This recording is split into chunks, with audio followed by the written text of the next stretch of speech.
Buenos días, ¿cómo están? Espero que estén súper bien al momento de estar viendo este video. Y antes de comenzar con esta clase, en la cual esta sería la clase 4, ¿sí? En la cual vamos a hablar sobre peces óseos, em, peces con aletas carnosas, y vamos a llegar hasta ver tetrápodos. Quería comentarles que pueden comunicarse conmigo a través de cualquier canal de comunicación que les haya brindado. ¿Sí? El Guaraní todavía no se está terminando de aplicar, yo la verdad no tengo usuario todavía, así que eventualmente lo canalizaremos por ahí, pero hasta ese momento, bueno, nada, me mandarán un mensaje a través de otras vías, ya sea mail o WhatsApp, y se los contestaré. Eventualmente, si me mandan un WhatsApp, nada, siempre lo tengo en silencio, así que en el momento adecuado, en horario y día adecuado, respondo preguntas, ¿sí? Bueno, vamos comenzando con el tema del día de hoy, ¿sí? ¿En dónde habíamos quedado? Quedamos en la clase 3, ¿sí? Y habíamos visto, bueno, primero que era la anatomía comparada, cuál es el origen de los cordados, qué variedades hay y cuál es el origen de los primeros vertebrados o craneados, ¿sí? Que presentan un primer cráneo que es el condrocráneo, ¿sí? Eh, pero luego aparecen otros dos agregados, digamos, al cráneo. Nosotros tenemos un cráneo con tres orígenes, ¿sí? Y estos tres orígenes son diferentes y hablan de diferentes momentos de la historia evolutiva, ¿sí? De la historia de la naturaleza. Bien, el condrocráneo es el que aparece en los ciclóstomos, ¿sí? En mixines y lampreas. ¿Ok? Esto lo vimos, creo que es la clase 2, ¿sí? Eh, y en esta clase, bueno, vimos, no recuerdo si era la clase 2 o la clase 3. Bueno, vimos entonces que mixines y lampreas tenían un cráneo y a este cráneo estaba conectada la notocorda que hacía las veces de columna vertebral, ya que mantenía la integridad del cuerpo para poder permitir la contracción muscular hacia los lados y de esta forma permitir, nada, un marco de referencia más rígido, eh, que les permitía una mejor movilidad, una mejor locomoción, ¿sí? Recordemos que antes de eso teníamos animales que utilizaban el celoma como un esqueleto hidrostático y esto hacía que todo el cuerpo se tuviera que contraer para que solamente una parte se moviera. Así que la notocorda, recordemos, nada, facilitaba esta tracción, digamos, de los músculos sobre una varilla más rígida y hacía que hubiera un menor gasto energético, ya que solamente se contraían los músculos necesarios para el movimiento determinado que se iba a hacer.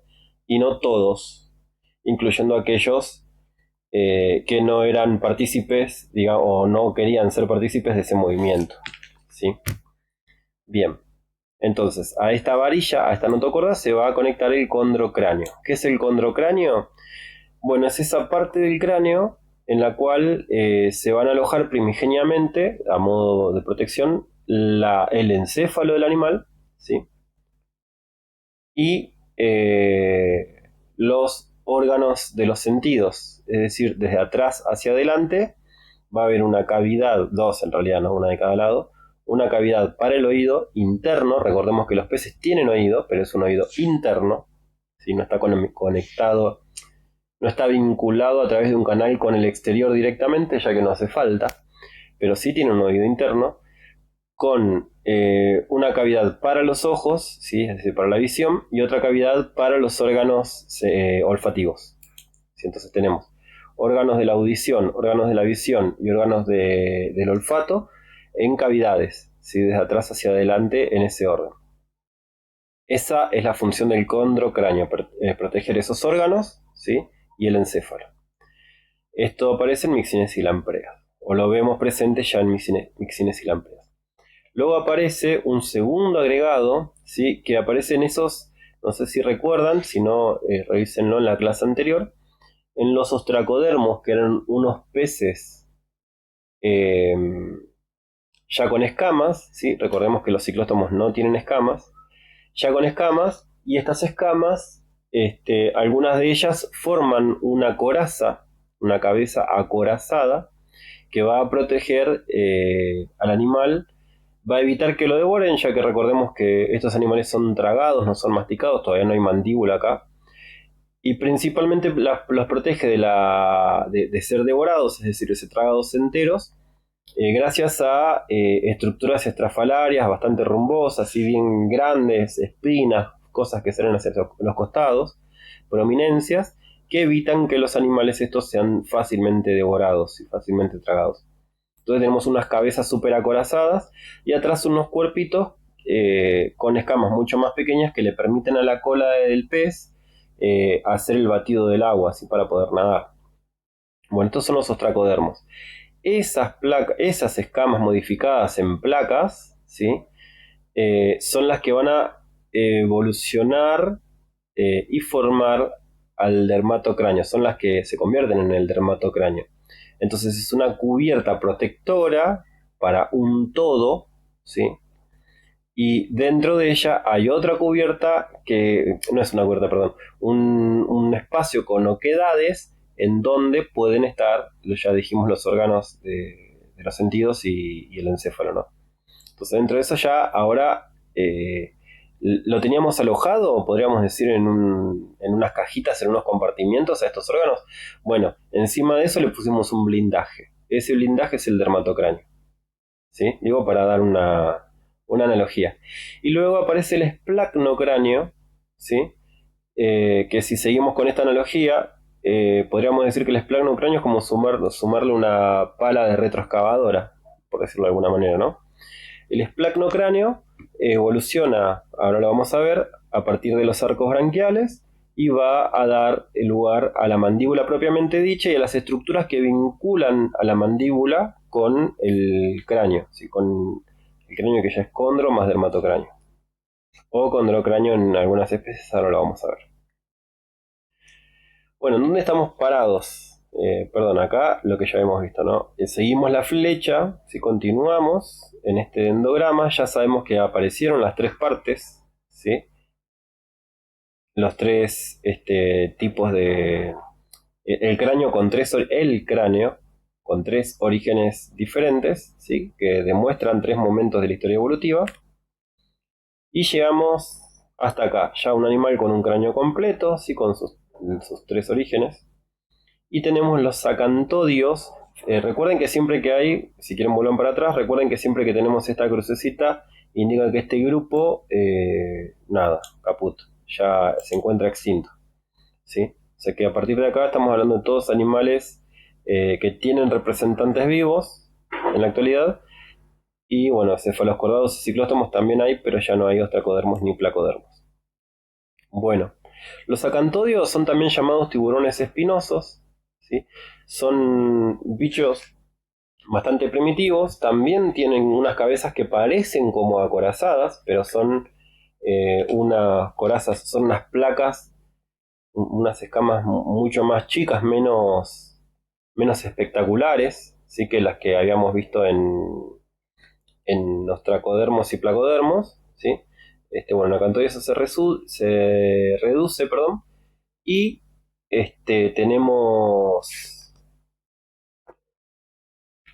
tenemos también la presencia de varios pares de aletas, todas ellas con espinas, se les llama tiburones espinosos también a estos bichos.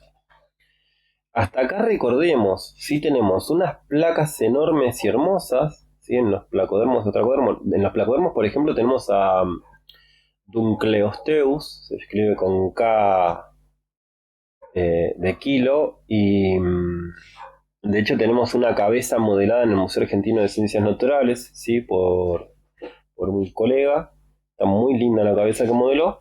Bueno, ese Dunkleosteus que uno lo ve en el Museo Argentino de Ciencias está en la zona de bajo el mar, apenas uno entra, dobla a la izquierda, ¿no? Pasa a la sala de tiburones y está ahí el bicho. Y uno lo ve y es como ver un tanque de guerra, es como ver un coso robótico, es como una armadura de pez. Increíble, ¿no? Eso está bien osificado. Sin embargo, hasta acá inclusive, ¿sí? Bajando hasta esta parte del endograma inclusive, estamos hablando de animales con un esqueleto cartilaginoso. ¿sí? No es un esqueleto óseo, aunque sí presentan por fuera un revestimiento de piezas fuertemente osificadas, así que son estas placas.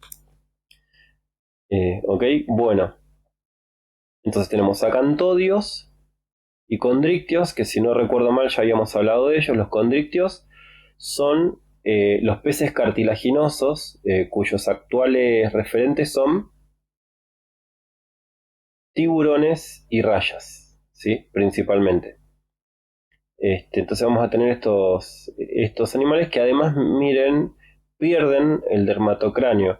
Yo no sé si habrá un estudio posterior que demuestre que nada, que capaz que surgen acá superbasalmente y en realidad no tuvieron dermatocráneo, y los acantodios, los otros tipos de tiburones, los tiburones espinosos sí, pero hasta donde yo conozco, o hasta donde llego a comprender, es como que los condrictios en comparación a los acantodios, van reduciendo sus escamas, ¿sí? Terminan teniendo unas escamas muy pequeñas y puntiagudas hacia atrás, que apuntan hacia atrás, ¿sí? Que generan que la piel sea lisa en un sentido, si yo paso la mano en un sentido, y extremadamente rasposa si paso la mano en el sentido contrario.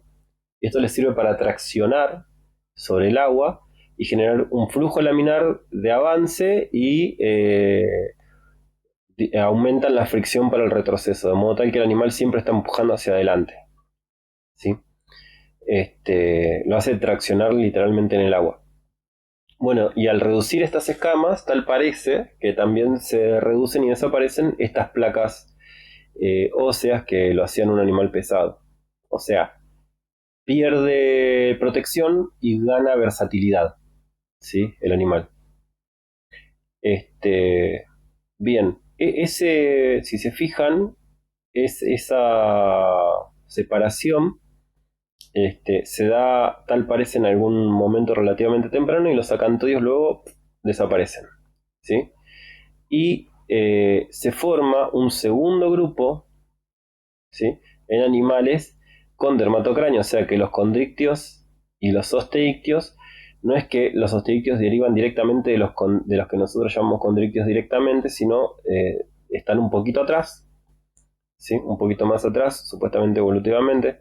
Yo igual sobre evolución de peces, sobre la historia evolutiva de peces, la verdad es que no manejo tanto el paño, pero bueno, nada, los osteictios aparecen antes, en ellos no se pierde el dermatocráneo, y de hecho por eso los peces óseos, ¿sí? Imagínense, no sé, un pejerrey, una vieja del agua, una carpa, una merluza, una carpa koi, por ejemplo, ¿no? Esas que están en el jardín japonés, esas cosas.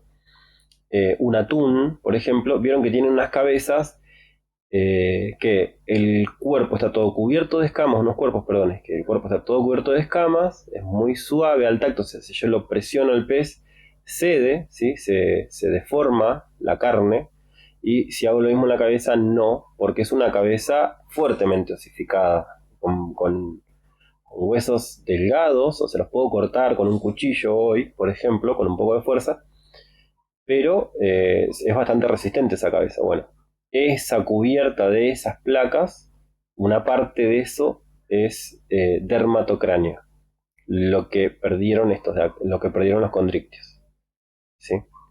Bien, ahora igual vamos a ver una imagen y va a quedar más claro esto que acabo de decir, pero bueno, ya presentan, además de eso, un esqueleto óseo. Y una salvedad que podemos hacer es, vieron seguramente en algún lugar, si fueron a la costa, a comer a algún lugar que estuviera como temática de marineros o del lugar de pesca o algo así, habrán visto alguna mandíbula de tiburón, quizás colgada, y si no, seguramente en fotos o en algún lugar habrán visto siempre. Más es poco probable que hayan visto, excepto por la clase anterior, que creo que debo haber puesto fotos, la verdad que estoy grabando esto en el 2026. Más allá de las fotos que yo he subido de cráneo de tiburón, no creo que hayan visto muchos cráneos de tiburón, pero se conserva la mandíbula y no el resto, porque es todo cartilaginoso el esqueleto, ¿sí? El cráneo, las costillas, la columna vertebral, todo cartílago. Pero la mandíbula en particular, debido a las fuertes tensiones a las que está sometida, ¿sí?, por las mordidas al capturar su alimento, tiende a osificarse un poco más, tiende a admitir depósito de sales de calcio, de hidroxiapatita, y eso hace que se conserve mejor.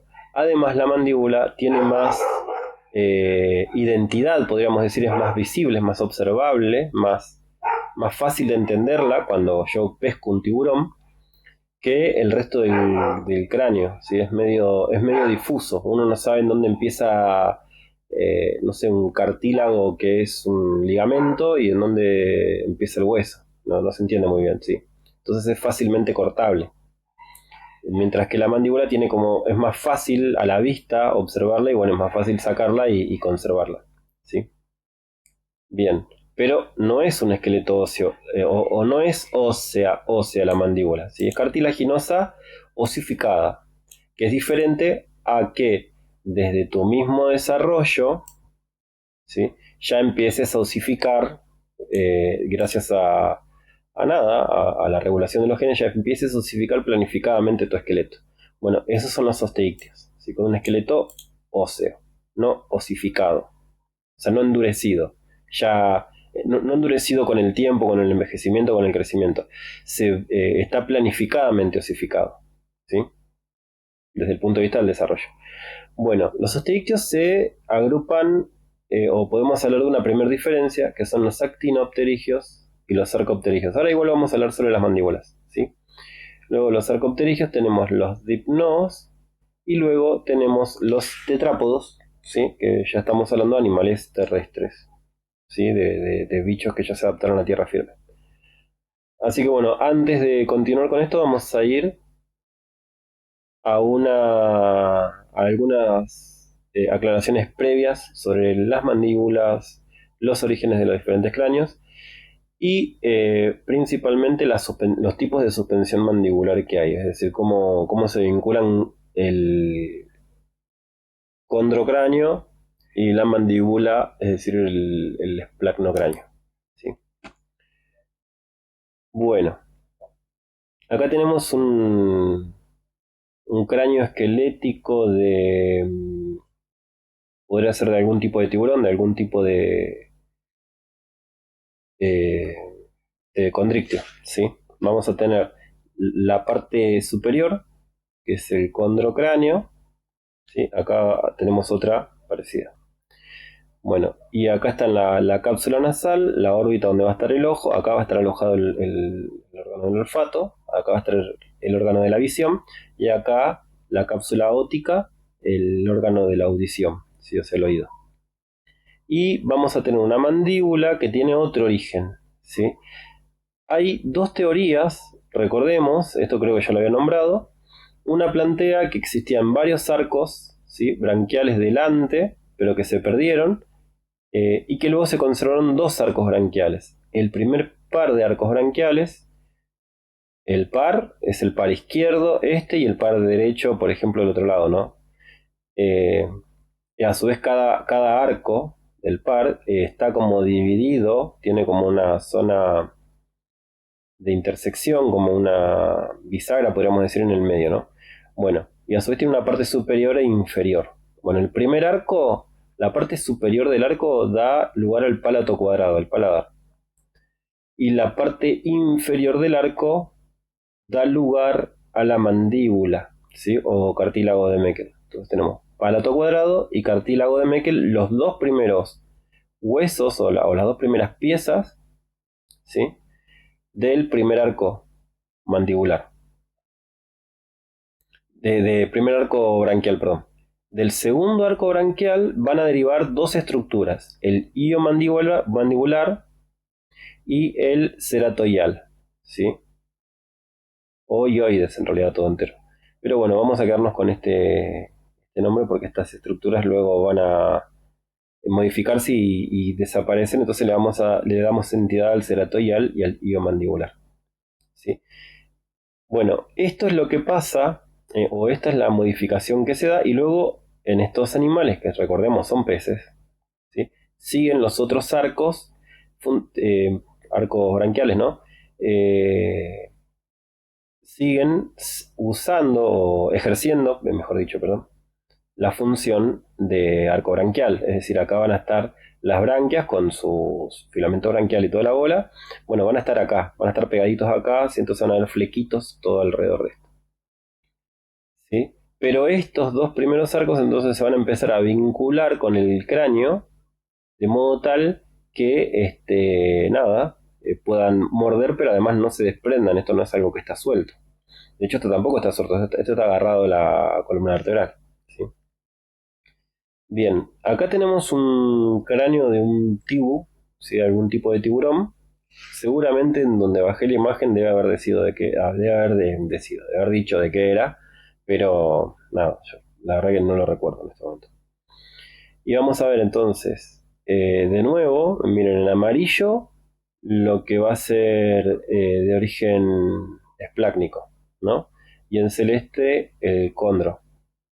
Entonces, condrocráneo, fíjense cómo gracias al sombreado se nota bien, ¿sí? En dónde va a ir el olfato, en dónde va a ir la vista y en dónde va a ir el oído. Y siempre es ese orden, ¿sí? Olfato, vista y oído, desde anterior hacia posterior. Bueno, y acá vemos de nuevo el cartílago de Meckel, perdón, el palato cuadrado, y acá el cartílago de Meckel, ¿sí? Y después detrás, fíjense que acá están muy vinculados el cartílago de Meckel, ¿sí? Y el ceratoial, y a su vez el cartílago, el ceratoial, está vinculado al iomandibular, ¿sí? Ahora vamos a ver que todo esto, si quieren pueden pausarlo acá para empezar a acordárselo, a fijarlo, ¿sí? Del resto no vamos a hablar mucho, no le vamos a dar mucha bola, porque ya lo habíamos hablado hasta en la clase anterior, pero además porque me interesa más hablar sobre los tipos de suspensión mandibular. ¿Sí? Hay tres tipos: anfistílica, iostílica y autostílica. En la iostílica, fíjense que estoy empezando desde el medio, ¿no? En esta imagen. En la iostílica, la mandíbula completa, o sea, la parte superior, el cartílago, el palato cuadrado, perdón, y el cartílago de Meckel, fíjense, están las dos partes de la boca, digamos, de la mandíbula. Esta está suspendida, está como vinculada, ¿sí? A través de unos ligamentos, pero la verdadera estructura que va a articular propiamente dicho a la mandíbula con el cráneo es este huesito, así el iomandibular. ¿Ok? Este huesito va a girar así hacia adelante, ¿sí? Va a ser empujado hacia adelante y va a generar una apertura. A la vez que se abra la boca va a generar la expulsión de la mandíbula. Y vamos de nuevo con la flechita porque me sale muy feo. Va a generar una expulsión de la mandíbula, de modo tal que esto, ¿sí? No solamente se abre, sino que además se expulsa hacia adelante. Y al hacerlo, él genera un vacío acá adentro. Y al generar ese vacío, el agua ingresa. Y al ingresar, le cuesta más a las presas escapar. ¿Vieron cuando uno quiere agarrar, por ejemplo, está en la pileta, cae una hojita y uno trata de agarrarla con la mano y la hoja pareciera que se escapa porque el volumen de nuestra mano está empujando el volumen de agua y bueno, se nos escapa? Si nosotros pudiéramos generar una oquedad en la mano, entonces el agua se vería obligada a entrar en esta oquedad y la hoja quedaría atrapada. Bueno, eso es lo que pasa acá, generando ese vacío. Si se expulsa, es una mandíbula expulsiva. Vamos a ver después en otros animales que hay otras técnicas para hacer algo diferente a esto, ¿sí? En animales terrestres, pero esto aplica para acuáticos, ¿sí? Después todos los terrestres somos autostílicos. Bueno, entonces tenemos esta primera forma de vinculación, ¿sí? En la cual vamos a tener entonces que el iomandibular va a pivotar para adelante y va a expulsar la mandíbula a medida que ésta se abre, ¿sí?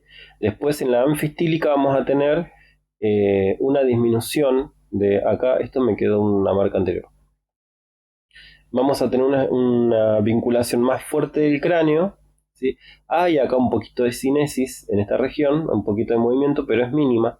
Y sí se abre el cartílago de Meckel, o sea, esta apertura obviamente sí va a estar, está en todas, ¿no? Obviamente.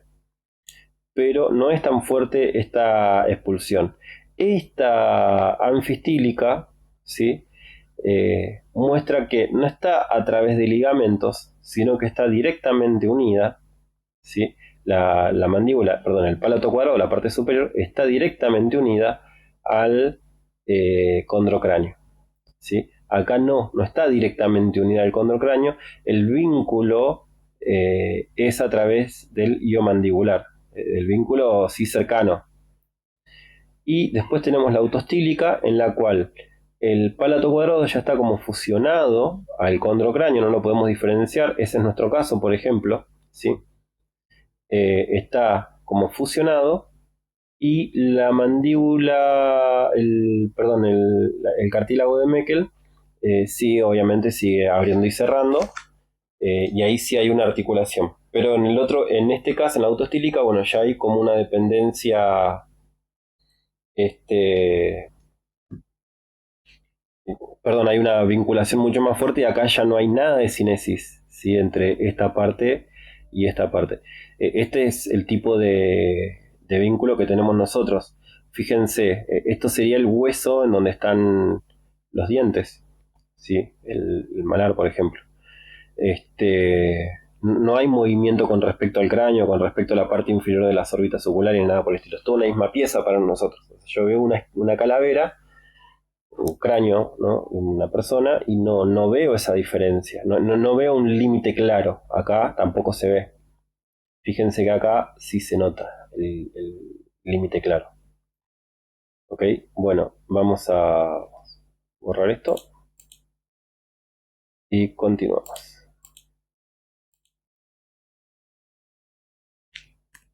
Bien, ahora vamos a los osteictios, ¿sí? Los osteictios tienen una cantidad de características. Osteictios son peces óseos, ¿no? Son estos que están acá. Este es un representante, pero no es el único. Este es un grupo dentro de osteictios. Vamos a volver para atrás, así vemos dónde estamos. Sí, estamos acá en osteictios y vamos a empezar a hablar después de actinopterigios y de cercopterigios.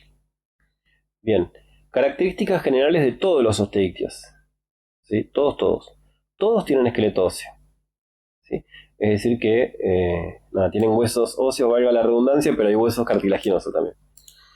Bueno, o sea, son órganos cartilaginosos, digamos, ¿no? Un esqueleto cartilaginoso. Bueno, aletas con presencia de unas estructuras llamadas lepidotricos. No sé si las tienen presentes, esperen que pase un toquecito acá, ¿sí?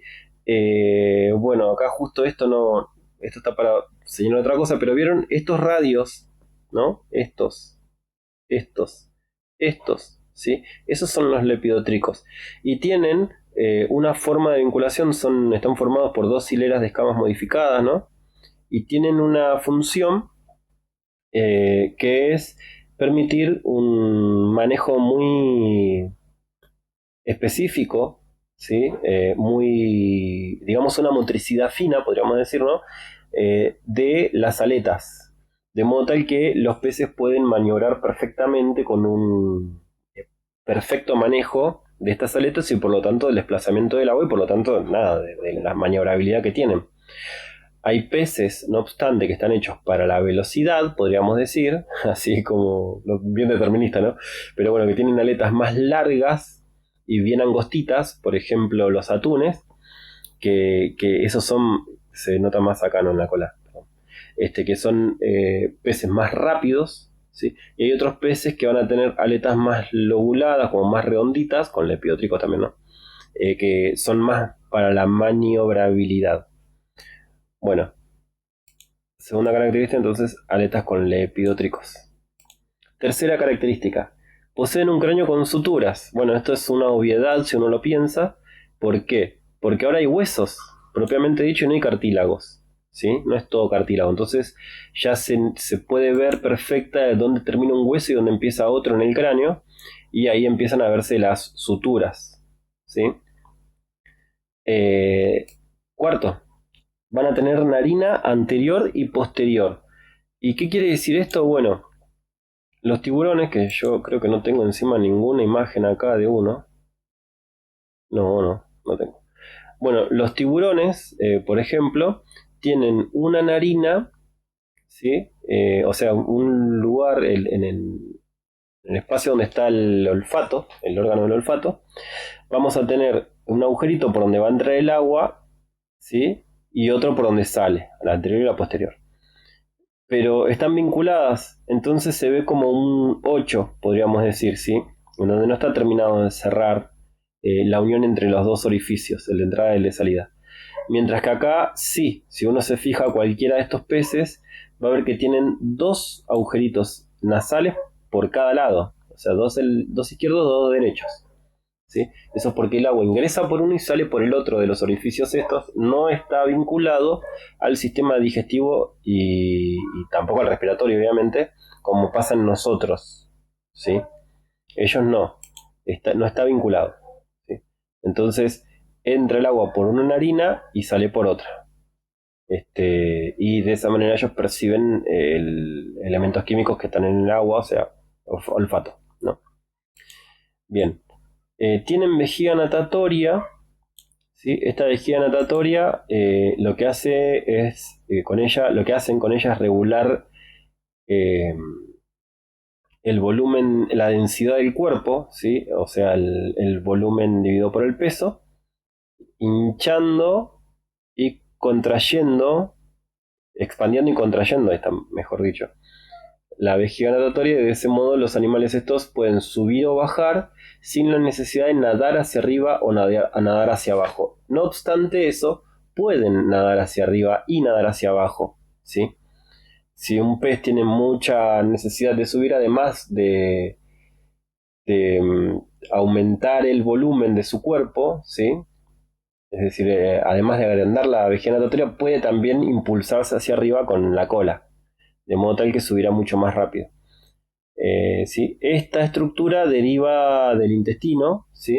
Y bueno, tienen, perdón, presencia de vejiga natatoria o presencia de pulmones, dependiendo de qué osteiquio estemos hablando. Recordemos que los condrictios no tienen vejiga natatoria y en su lugar tienen un hígado muy grande lleno de aceites de baja densidad que lo ayudan a tener una flotabilidad lo más positiva posible para no hundirse tanto. Pero en este caso no, estos no lo necesitan, ¿sí? Ya que controlan su flotabilidad, eh, nada, súper específicamente gracias a contraer o expandir la vejiga natatoria. ¿Sí? Después, los dientes están implantados en huesos dérmicos, ¿sí? O sea, ya tenemos dientes implantados, no apoyados así en la superficie nada más, como por ejemplo pasa en los tiburones. Por eso los tiburones pierden tantos dientes. Yo la verdad no recuerdo en este momento, pero suponte que un tiburón en su vida, un tiburón blanco creo que era, no sé si cambia algo así como 50.000 dientes a lo largo de la vida, o sea, son un montón. Es una máquina de producir dientes, y lo hace casi como, ¿vieron esas máquinas expendedoras de comida? Que hace girar un resorte y la comida cae y otra queda enfrente, con una cosa así funciona más o menos. Bueno, en este caso no, los dientes están implantados en huesos dérmicos, ¿sí? No están así apoyaditos apenas. Bueno, tienen una baja concentración de uremia en sangre, ¿sí? Porque la metabolización de las proteínas que consume, bueno, igual esto excede a lo que quería hablar, pero bueno, se elimina a través de las branquias, ¿sí? Pero nada, esto lo pasamos medio de largo. Bien, actinopterigios. Dentro de osteiquios, ¿no? ¿Cuáles son las sinapomorfías? Recordemos, la palabra sinapomorfía hace referencia a los conceptos que definen un conjunto de individuos, ¿sí? Que son definitorios de estos, que son novedades evolutivas en estos, y que son, digamos, una característica sine qua non. Luego, algunos la pueden perder, ¿sí? Por ejemplo, no sé, tienen ojos. Luego habrá alguno que es ciego, o que no tenga ojos, no que es ciego, que no tenga ojos. Pero el grupo en sí tiene esta característica por definición. Luego este subgrupo que no tienen ojos, bueno, la pierden. Bueno, eso es una sinapomorfía.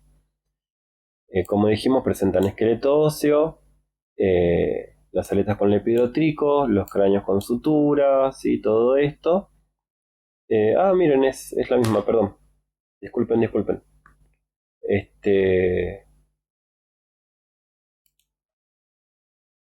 Sí, es dientes implantados en hueso dórmico, perdón. Fe de ratas, como que se duplicó. Aplican todas estas para actinopterigios. ¿Sí? Bien, ¿qué diferencias hay entre los actino y los sarcopterigios? Las principales diferencias son que van a tener dientes con esmaltes, ¿sí? Eh, Van a tener miembros pares, ¿sí? O sea, los miembros pares, o sea, las aletas pares, no las impares, ¿sí? Eh, Son aletas carnosas, ¿sí? Con un único elemento basal, ¿sí?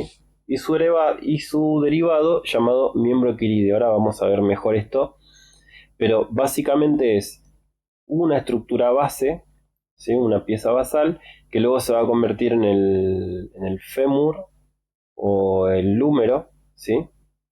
Uno acá adelante, el fémur acá atrás. Esa pieza basal es el elemento vinculante con el resto de la aleta. O sea, que acá tenemos toda una aleta, ¿sí?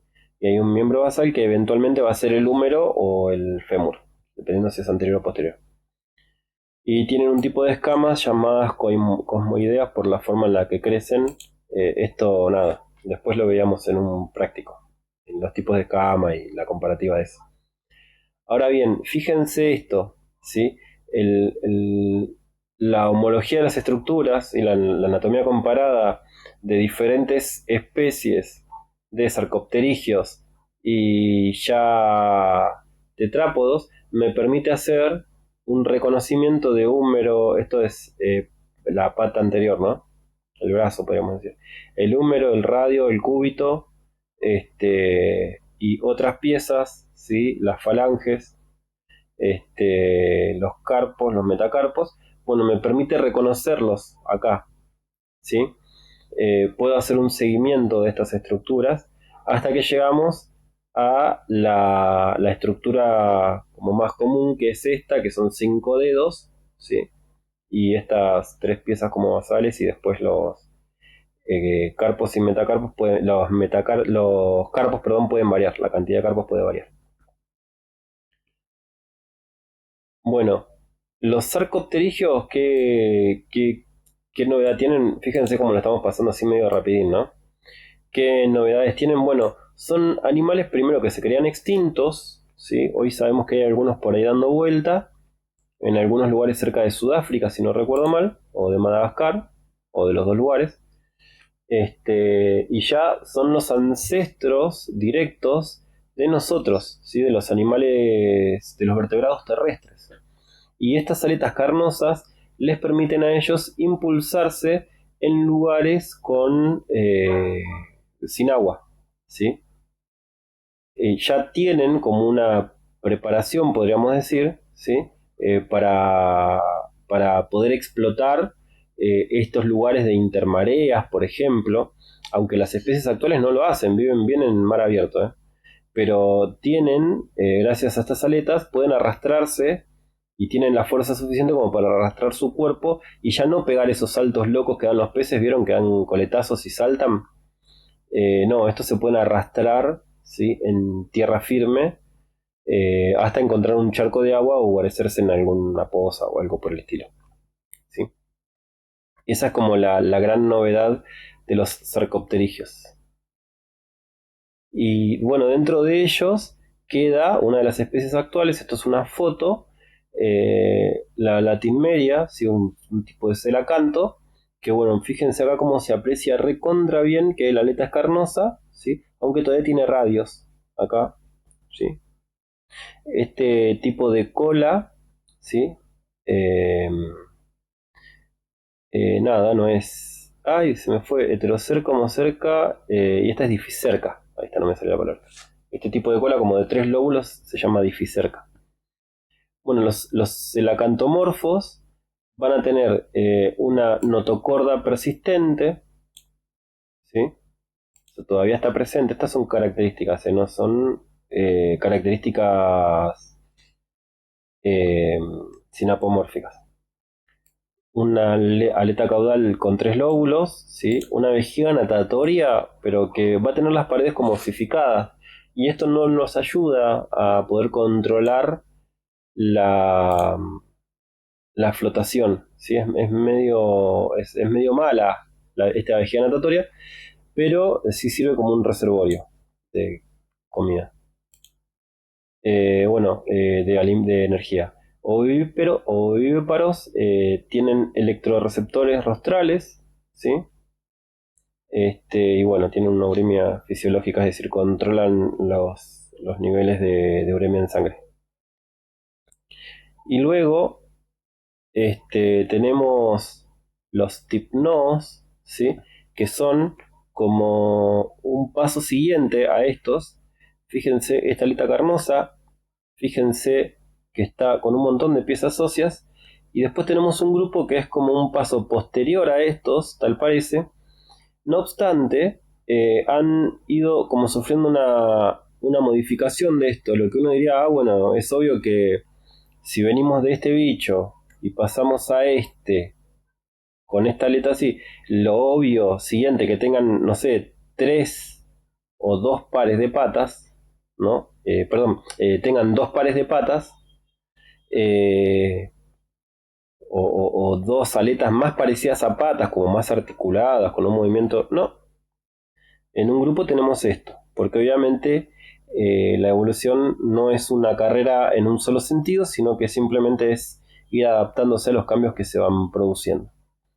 Bueno, y los dipnodos que hoy existen, Lepidosirena creo que hay uno acá en Argentina, si tienen como sinapomorfía, como elemento distintivo respecto a otros peces, que van a presentar un corazón con 2 aurículas, ¿sí? Y va a aparecer el circuito menor en estos bichos, ¿sí?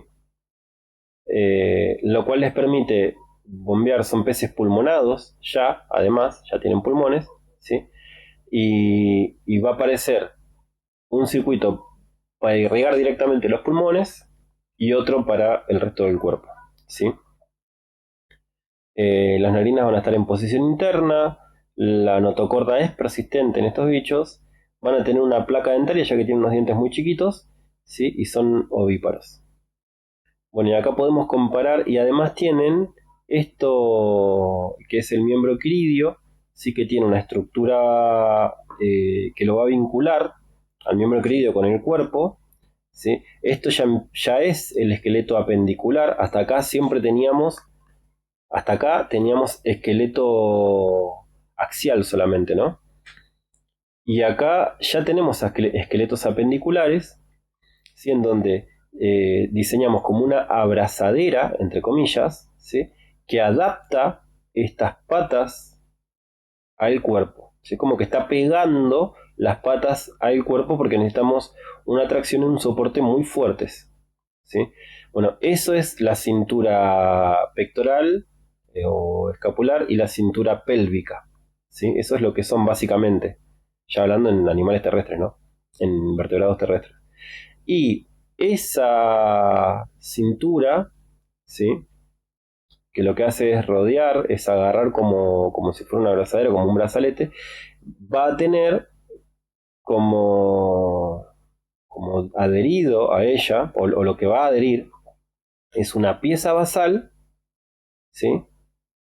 El húmero o el fémur, y luego el resto de los elementos axiales de esta pieza que están consecutivos a esta pieza basal, ¿sí?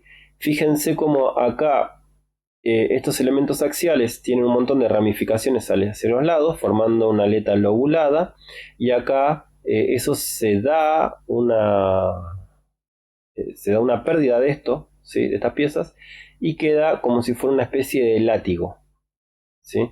No obstante, esos látigos, entre comillas, les permiten moverse bastante bien en el barro, ¿sí? Y nadar, y caminar, perdón, arrastrarse desde un charco hasta el siguiente, ¿sí? Esa es una de las características súper importantes que van a tener entonces estos bichos y que no tienen otros peces pulmonados, ¿sí? Sí, bien digo, otros peces pulmonados. Y los dipnodos obviamente no están adaptados a la tierra firme o no parecieran presentar un estadio que está yéndose a tierra firme, sino que nada, es un pez que simplemente quiere arrastrarse de un charco al otro y bueno, y encontró la respuesta y se queda ahí. Siendo deterministas, obviamente recuerden que nada, esto es para facilitar un poco el relato, pero recuerden que, porque si no esto lo va a escuchar Hércules y me va a retar con toda razón del mundo. Y de paso le mandamos un abrazo enorme a Hércules que es mi profe favorita. Este, y bueno, entonces recordemos que no es una historia unidireccional, no es una cosa así súper determinista, sí que tal estructura sirve para esto, sino que bueno, esta es una respuesta a un medio ambiente, funcionó y hoy existen los hipnos, ¿sí?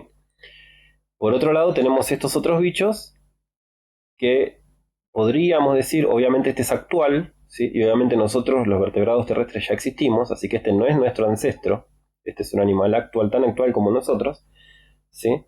Estos que parecen representar una figurita en una historia evolutiva en donde se va a terminar conquistando la tierra firme, ¿sí?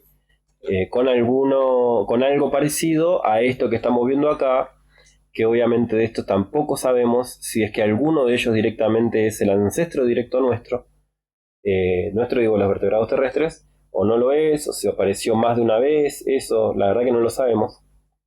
Pero bueno, acá tenemos algunos esbozos que les permitían a estos animales moverse con otra firmeza en tierra firme, ¿sí? Digo, en tierra firme arrastrándose, moviéndose, no caminando, ¿no? Acá no tenemos animales que caminan, acá tenemos animales que se arrastran como un soldado cuerpo a tierra, ¿sí?